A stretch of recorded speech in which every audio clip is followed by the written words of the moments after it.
어떻게 하면 밀어낼까에 참고를 두면 세상에 이렇게 쓸만한 사람이 없을 거예요. 그렇게 하면 안 됩니다.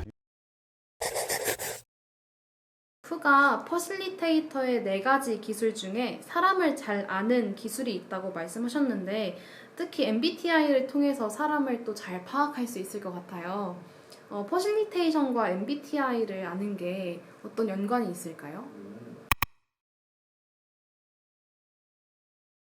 MBTI 이제 4가지 지표가 있는데 첫 번째는 나의 에너지가 밖으로 흐르는지 안으로 흐르는지, 두 번째는 내가 정보를 어떤 방식으로 수집하는지, 세 번째는 관심사가 사람에게 있는지 또는 일에게 있는지, 그리고 마지막으로는 이제 시간에 대하여 얼만큼 철저한지, 이런 4가지 지표가 있거든요.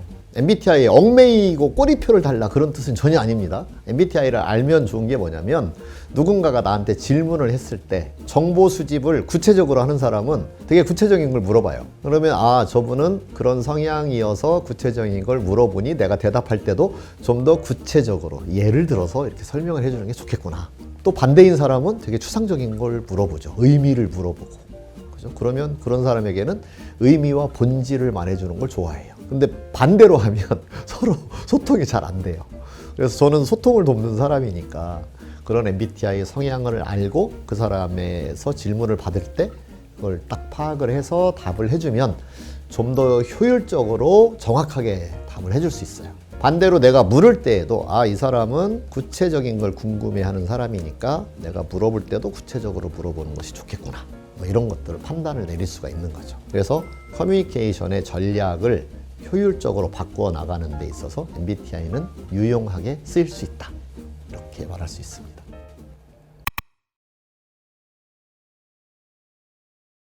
중요하죠. 근데 이제 MBTI 공부를 하다 보면 누군가 이렇게 딱 물었을 때 이런 성향을 가진 사람이어서 그것 때문에 이걸 물어보는가 보다 이렇게 짐작을 하면 왜 저런 걸 물어봐?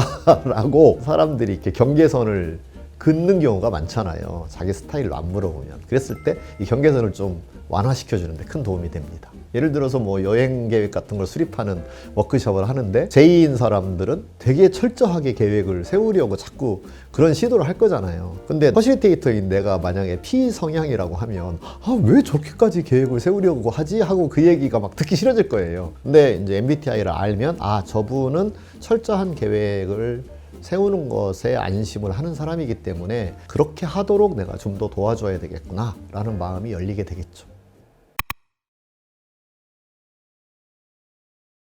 알면 더 도움이 될 수도 있는데 위험성은 꼬리표 붙여서 모든 걸 또 그것에 의한 것으로만 해석하려고 하는 경향이 있을 수 있어서 아는 건 중요한데 너무 거기에 함몰되지 말고 또 그것을 버릴 줄도 알아야 된다. 그래서 이렇게 참고하면서 하는 선에서 사용하는 것이 좋습니다. 너무 막 헤비하게 모든 걸 MBTI와 결부시켜서 워크숍을 한다고 하면 오히려 경직을 만들어낼 수도 있다. 그렇게 하면 안 됩니다. 윤리적으로도 안 되고 다양성을 해칠 수 있다. 예를 들어서 어떤 직업군에는 외향형인 사람이 필요하다라고 생각해서 외향적인 사람만 뽑았을 때 오히려 문제를 일으킬 수도 있고 그것은 인권 문제이기도 하다. 어떤 성향을 가졌다는 것으로 처음서부터 채용을 원천적으로 제한하는 것은 되게 위험한 일이다. 이렇게 말씀드릴 수 있습니다. 그래서 제가 멜린다를 이렇게 뽑을 때 MBTI를 묻지 않았죠. 저한테도 그렇게 해서 채용 시험 문제를 만들어주세요 라고 의뢰를 해온 적이 있었어요. 저는 거절했어요. 윤리적으로도 해서는 안 되는 일인데다가 그렇게 하는 것이 회사에 전혀 도움이 되지 않는다. 그냥 기본적으로 알기 쉽게 도움이 안 되는 게 뭐냐면 사람들이 그 회사에서 채용에는 MBTI 집어넣어서 한대 라고 하면 다 와서 거짓말로 대답합니다. 만약에 세일즈를 뽑을 때 외향을 더 뽑을 것 같잖아요. 누가 봐도. 그러면 다 나 외향이라고 다 체크 얼마든지 할 수 있거든요. 거짓말로. 무슨 소용이 있겠어요? 전혀 도움이 되지 않습니다. 회사 안에서는 또 뭐가 생기냐면 약간 낙인 효과가 생겨요.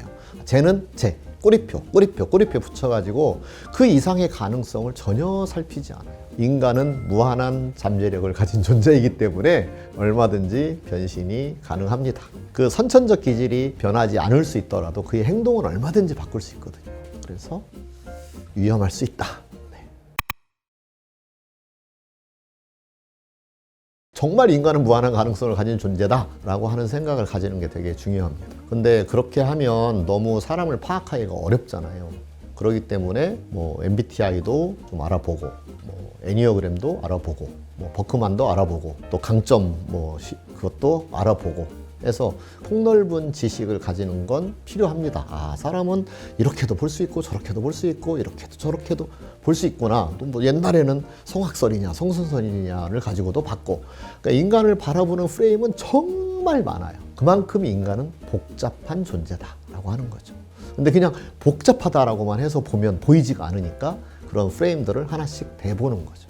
그러면 좀 더 이해의 폭이 넓어진다, 이렇게 얘기할 수 있어요.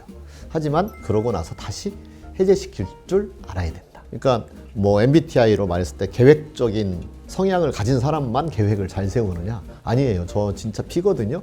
근데 제가 유학 가서 논문을 내고 에세이를 낼 때는 절대 안 내면 안 되잖아요. 그러니까 열심히 시간 맞춰서, 정말 시간 맞춰서 제출 잘 했거든요.